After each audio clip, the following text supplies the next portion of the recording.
We finally got matched for KVK.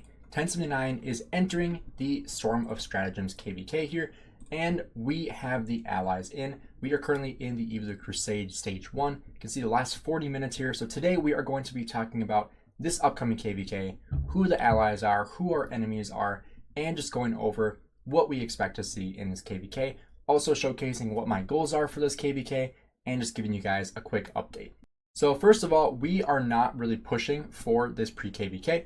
I'm also not really pushing. I just started my job this week, and so I didn't really have a whole lot of time to push anyway. Really the only pushing I did was literally like last night after work. So I haven't really had that much of a time to push in the Marauders this time around, although the benefits are still pretty high. Obviously the best value you're going to get with your AP is going to be barb chaining in the Lost Kingdom during KVK. However, I would say the second best is probably going to be from hitting Marauders, and the third best is going to be from hitting KVK barbs. So if you don't want to chain, hitting Marauders is a very solid place to spend your AP if you have the time to do so. Kind of sucks that it's only 2 days now, but you can still get a decent amount of value in those 2 days. So as you can see here, we are currently rank 5. We are not pushing for a top rank in this pre-KVK because we don't want to push a ton of power before the KVK starts, because we're already trying to stay a little bit lower in power, but we don't have any caps anymore. So I do have some expansions training for the training event, and you can kind of see the difference in activity in some of these kingdoms. Some of these lower B seed kingdoms are a lot lower in activity for these Marauder stages. You can see number 12 is actually about the top 3 ranks combined in total points for the entire kingdom. So this KVK is going to be fully double camped. So what that means is that there are 2 kingdoms in every single camp. I'll pull up a picture here of the different camps and the different allies. So we are going to be top left in the fire camp. We are also going to have our allies right next to us in the earth camp. And then 1446 is in the wind camp in the top right. They are going to be enemies. They probably have the hardest time in this KVK just based off where they are on the map. You can see from the map, the allies are going to be in blue, and then the enemies are in red. So based off that, you can see 1446 is basically in a 2v1 situation on the side over here. And then if we take a look at the bottom side, we can see 1781 and 2050 are in the bottom. So I'm excited to fight 1781 again. If you guys remember in our last KVK, they were the reason why we really had really poor field advantage against 1034. And I'm not saying that if 1781 did worse that we could have won that KVK. We were going to lose regardless. But I think we definitely would have had about a week more of fighting had 1781 not performed as well as they did in KVK. And so just to refresh you guys of what happened last KVK, 1781 and 1446 were fighting in their zone 5. We did not have a zone 5 fight. We had a safe zone with 1446 on one side and then our other allies on the other side. And so they were fighting each other. 1446 had a majority of territory, but 1781 had the hold on the pass. And the reason why that was important, they had a ton of forts there. So they weren't going to get kicked off the pass. They were able to maintain and hold that pass from 1446 trying to take it. And then they were able to cut territory. I'll just kind of show you here. Like if this was their pass here, they were able to cut territory and cut through our territory before 1034 and us could even touch. And so they cut our forts out because we had fort drops over here. Obviously this map is a little bit different, but we had fort drops on the bottom, and they were able to come across and take out all of our forts because we were busy fighting 1034. And then this entire zone, we had no territory on the bottom, and 1034 was able to build because we were trying to defend these forts. And, we were just on like 5 different fronts at the same time, fighting 1781, fighting 1034. 1446 was still trying to take the pass, and it was just a huge overall mess. And so now we are going to be fighting them, hopefully in this zone right here. I believe these are zone 4 passes, or level 4 passes. So we should be fighting in this zone, I hope. As long as they want to fight us and we want to fight them, I think there will be a fight there. There is a possibility that there is no fight there, but hopefully there is, for content's sake, for myself as well.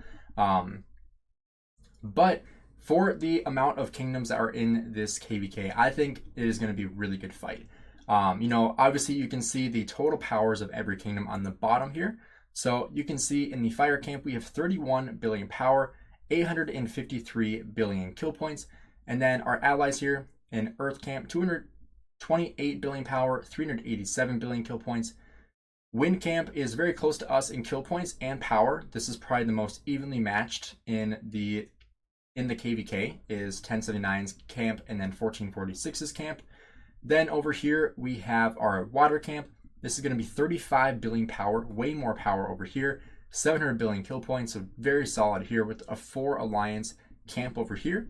2050's camp, we have 28 billion and just under 450 billion kill points. And then finally with Daybreak and 1781, we have just under 30 billion power and then 563 billion kill points. So overall, I feel like this is a pretty fair matchup because, you know, the two bottom camps over here are just about 1 trillion kill points in total. And then, you know, add in their 800 billion over here. And then you add in our 1.5 trillion over here and then an additional 387. So that comes out pretty even in the amount of kill points.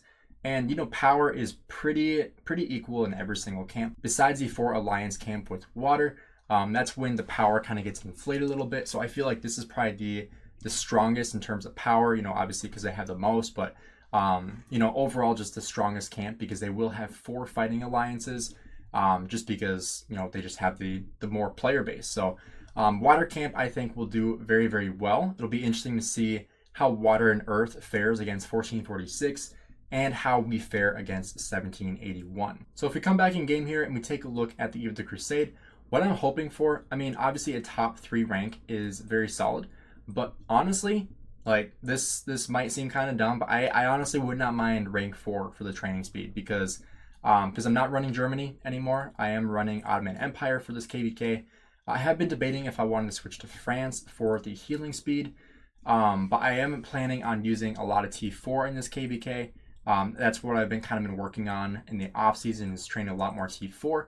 I will be doing a live stream here in the coming weeks, crafting some equipment for Hugh, because I will be running Hugh William. If I can even find Hugh, I still think he's level 1. Yeah, still level 1. So I will be fully maxing out Hugh. I believe he will maybe have 1 more wheel. I can't remember if we've already had 2 or 3, but we will hopefully have 1 more wheel that I can spin with Hugh.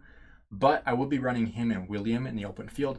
You know, with the update with the equipment, it's kind of tricky because this kind of sucks. I talked about this in one of my other videos where I did literally just get the entire Hellish Wasteland set that I wanted from the dig event. So I used pretty much all like 800 plus hammers on my main account to get all of these blueprints for the next set that I needed.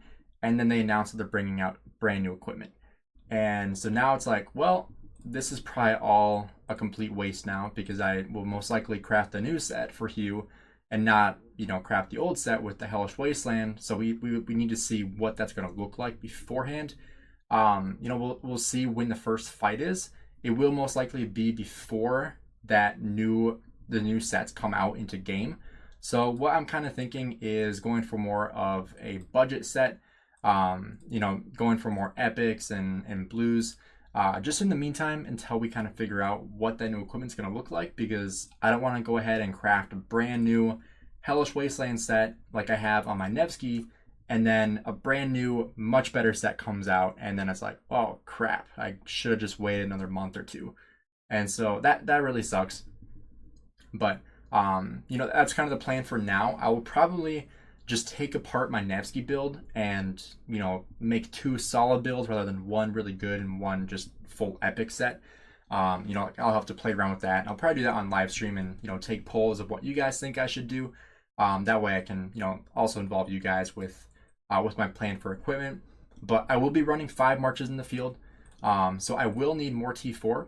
So that means I'm going to be using a lot of T4 when it comes to bastions, which you guys all know is not the best value, but I don't have enough T4 to field the amount of marches I want to field right now, which is going to be 2 infantry, 2 cavalry, and 1 archer.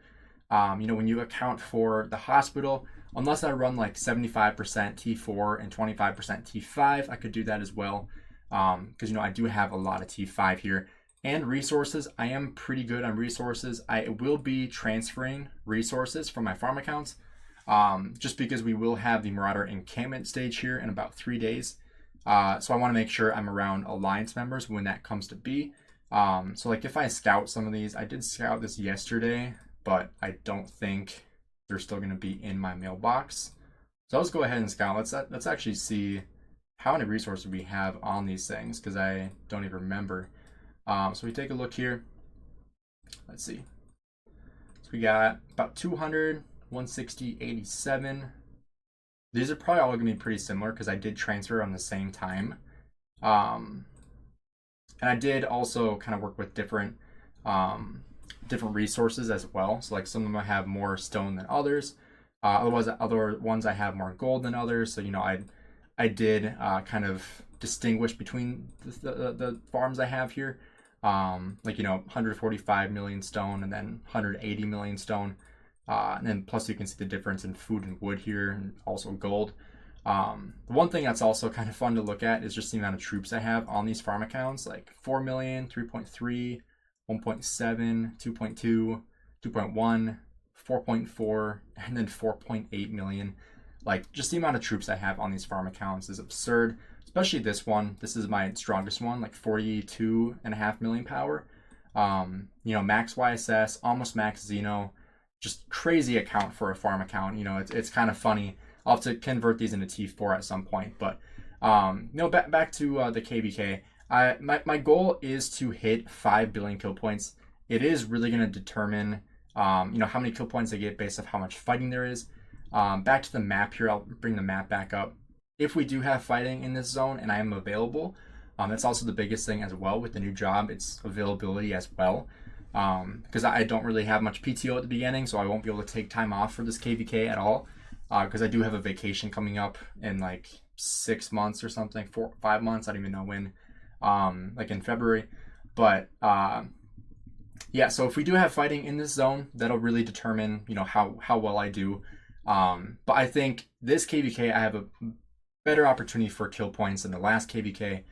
Just because the opponents are going to be a lot easier than 1034, rightfully so. But I am super excited for this KVK, so make sure you guys stay tuned for that for the future videos. Hopefully we'll be on a more consistent basis here on out. But thanks for checking out the video. Have a good rest of your day.